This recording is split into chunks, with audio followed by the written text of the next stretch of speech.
कधी-कधी भाजीपोळी खायचा तुम्हाला पण कंटाळा येतो ना? मला पण येतो. आज त्यासाठीच आपण एक वेगळी रेसिपी घेऊन येतो आहे. बऱ्याच जणांकडे करतात, पण आज आपण वेगळ्या पद्धतीने करतो आहे.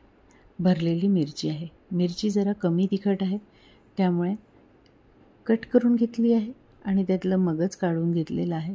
आता कढईमध्ये धणे, जिरे आणि बडीशोप भाजून घेतले, मिक्सरला भरड करून घेतली. तीळ, खोबरा कीस आणि शेंगदाणा कूट हे सुद्धा भाजून घेतलं आहे. लसूण पण भाजला आहे आणि हे सगळं मिक्सरला फिरवून घेतलं आहे आणि बेसनसुद्धा थोडं भाजून घेतलं. आता त्यानंतर कढईमध्ये परत एकदा तेल गरम करायचं आहे. बडीशोप, धणे, जिरेची भरड टाकायची आहे.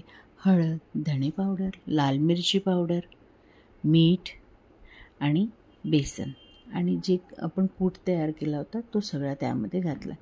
परतवून घ्यायचं, कोथिंबीर घालायची आणि पाण्याचा एक शिडकावा देऊन वाफ घ्यायची आहे. आता हा व्यवस्थित तयार झालेला आहे.